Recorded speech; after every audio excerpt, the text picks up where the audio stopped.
Good morning class. आज हम लोग पढ़ेंगे chapter number 5 coal and petroleum. ठीक है, तो पहले इसके बारे में आपको बता दूं कि कोल एंड पेट्रोलियम है क्या चीज़। कोल का मतलब आप जानते हैं कोयला, और पेट्रोलियम का मतलब आप जानते हैं पेट्रोल। ठीक है, तो कोल और पेट्रोल कैसे मिलता है, कैसे आता है, ये चीज़ जानना बहुत ज़्यादा ज़रूरी है। पहले तो कैसे आता है ये बताएं, और होता क्या है इससे ये भी बताया जाए। तो कोल जो है और पेट्रोलियम जो है वो हमें मिलता है ज़मीन में नीचे की तरफ। सब ज़मीन में नीचे से पेट्रोलियम मिलता है, और कोल भी हमें ज़मीन में नीचे से ही मिलता है। ठीक है, कोयला और पेट्रोलियम ज़मीन में नीचे से मिलता है। समुद्र से पेट्रोलियम निकाला जाता है, समुद्र में भी पेट्रोलियम मिलता है। ठीक है, तो ये सब मिलते हैं कैसे, ज़मीन के अंदर दबे हुए हैं। ठीक है, वहाँ से आपको ये मिलते हैं। ठीक है, और इनका काम क्या होता है, इनका काम होता है एग्जॉस्टेबल होते हैं। ठीक है, मतलब जलाने के लिए काम करते हैं हम इनको। ठीक है, इनको हम जलाते हैं। ठीक है, और इनका यूज़ जैसे करते हैं खाना बनाने में, या ट्रांसपोर्टेशन में पेट्रोलियम का यूज़ करते हैं। कैरोसिन का जो ऑयल होता है, इसको भी हम लोग खाना बनाने के लिए इस्तेमाल कर सकते हैं। पेट्रोलियम से हमें पेट्रोल और डीजल दोनों चीज़ें मिलती हैं। समझ में आया? The basic requirement of human beings are food, clothing and shelter. ठीक है, हमारी जो मनुष्य की मेन मूल ज़रूरतें हैं उनमें से सबसे पहले आता है फूड, मतलब खाना, कपड़ा और रहने के लिए घर। ठीक है, सबसे ज़्यादा ज़रूरती चीज़ों को बोलेंगे खाना, रहना और घर, सबसे ज़्यादा ज़रूरी चीज़ें हैं। In addition to these you need heat energy for various purpose such as cooking, food, running machines and vehicles. ठीक है, अब इसके बाद जो होती है वो होती है हीट एनर्जी की ज़रूरतें। हीट एनर्जी की बात की जाती है। समझ में आ रहा है? अब हीट एनर्जी का यूज़ क्या होता है? कुकिंग फूड, खाना बनाने में, रनिंग करने में। देखिए, अपने बॉडी को भी रन कराओगे तो भी आपको हीट की ज़रूरत है, और मशीन्स को भी चलाना होगा तो भी आपको हीट की ज़रूरत है। ठीक है, और व्हीकल्स के चलाने में भी हमें हीट की ज़रूरत पड़ती है। पहले के ज़माने में जैसे देखिए, हीट के लिए ट्रेन वगैरह जो चलती थी वो हीट से चलती थी। कैसे चलती थी? हीट से चलती थी। ठीक है, अब उसमें क्या होता था, कोयला डाल देते थे और उस भट्ठी एक बनाई जाती थी। उस भट्ठी में कोयला हम लोग के जो पूर्वज थे वो डालते थे और ट्रेन चलती थी।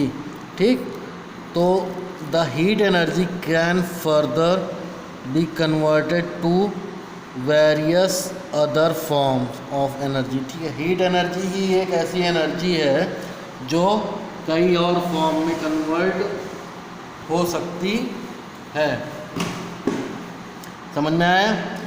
हीट एनर्जी जो है वो किसी भी फॉर्म में कई और फॉर्म में कन्वर्ट हो सकती है। We obtain most of energy from various type of fuels. ठीक है, हम लोग कई तरीके की एनर्जियाँ फ्यूल्स के माध्यम से पाते हैं। Any substance which is easily available and burn in air and moderate rate producing large amount of heat energy is called fuel. ठीक है, एक ऐसा पदार्थ, एक ऐसा तत्व पदार्थ जो बहुत ही आसानी से जल जाए और उसके जलने की जो दर है वो बहुत कम हो।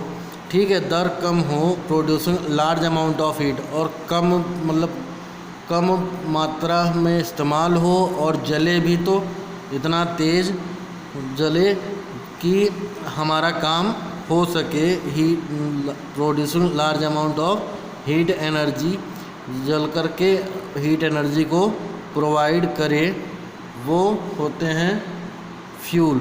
ठीक है, अब फ्यूल कैसे बनते हैं? जैसे wood, coal, coke, liquefied hydrogen, petroleum gas, compressed natural gas kerosene, petrol, diesel etcetera.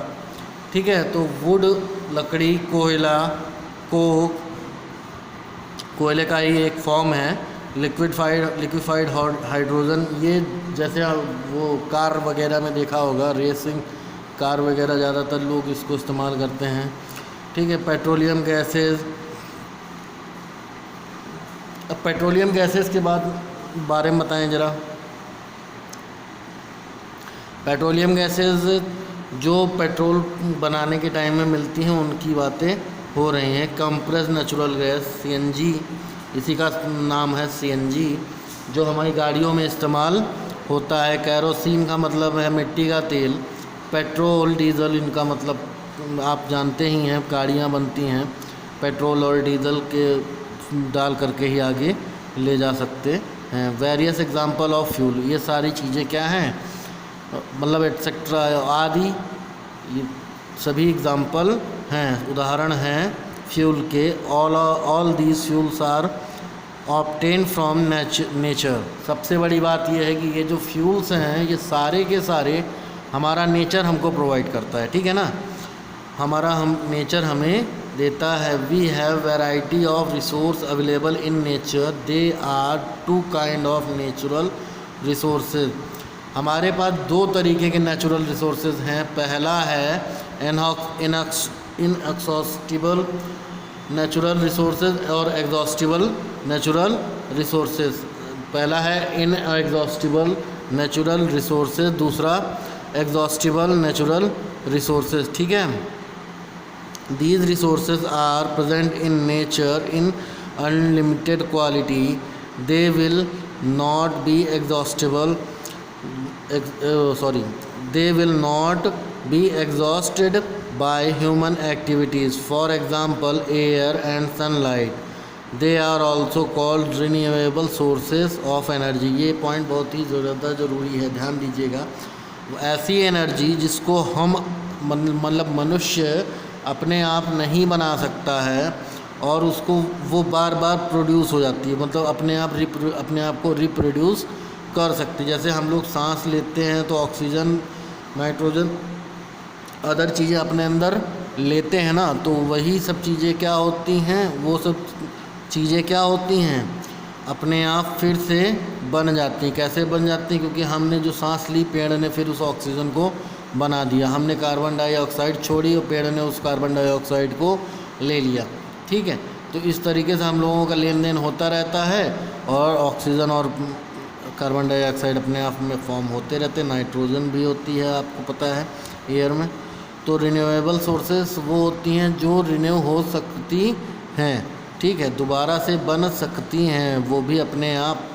ठीक, और एग्जॉस्टिबल नेचुरल रिसोर्सेज क्या होते हैं? ऐसी activities they can be exhausted by human activities. They are also non renewable sources of energy. जैसे कि example है coal, natural gases, petroleum, minerals, forest and wildlife. ठीक है, इसमें एक बताया जा रहा है कि ये जो तरीका है, मतलब इस तरीके की जो एनर्जी होती है वो आपके पास एक तो लिमिटेड फॉर्म में है। लिमिटेड है मतलब बहुत ही ज़्यादा मात्रा में ये अवेलेबल नहीं है अपनी अर्थ पर, और इसको हम लोग अपने आप से इस्तेमाल करते हैं, और ये जो है रिन्यूएबल नहीं है, मतलब इसको हम दोबारा नहीं बना सकते। जैसे पेट्रोल, अगर हमने कोई भी पेट्रोल, अगर 1 लीटर पेट्रोल गाड़ी में डाला और गाड़ी को चलाया, तो क्या वो पेट्रोल दोबारा से गाड़ी में आ सकता है? नहीं, फिर दूसरा पेट्रोल डालना पड़ेगा, फिर जा कर के दोबारा से पेट्रोल डलवाना पड़ेगा। ठीक है, समझ में आई बात?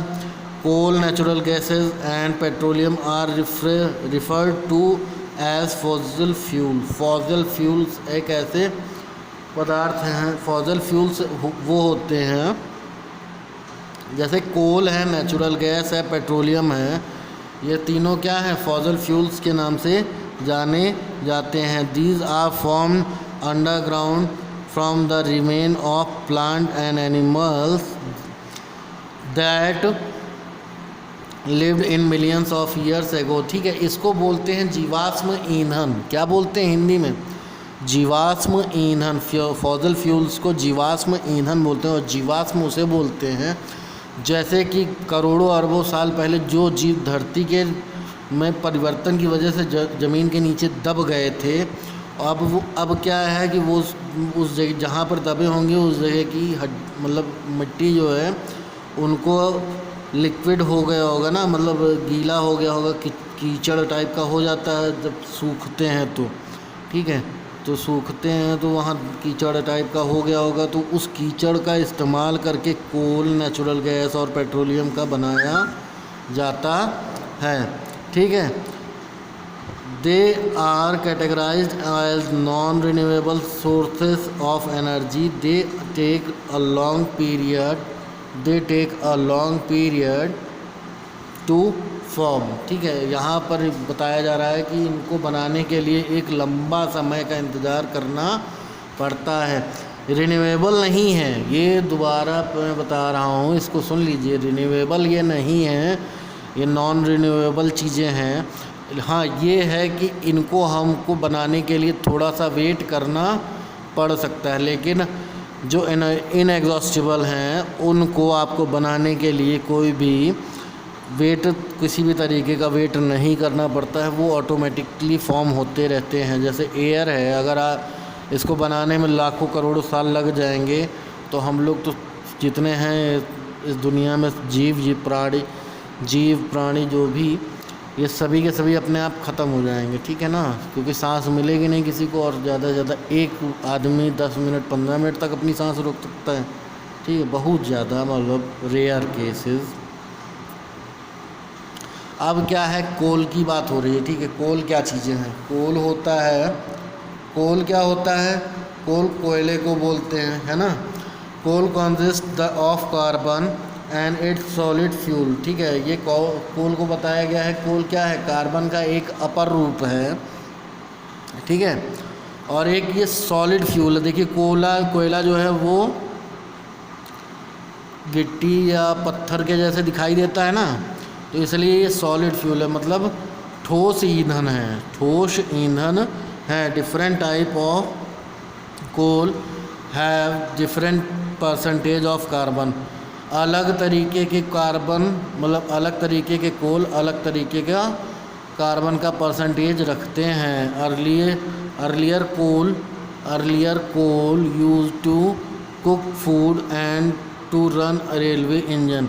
मैंने अभी पहले ही बताया था कि शुरुआत में हम लोगों का जो इंजन था, रेलगाड़ी का जो इंजन था, वो कैसे चलता था? कोयले से चलता था, ठीक है। Also it is use to produce electricity, ठीक है। इलेक्ट्रिसिटी को भी बनाने के काम में कोयला का इस्तेमाल किया जाता है in thermal power plants and also as fuel various industries, ठीक है।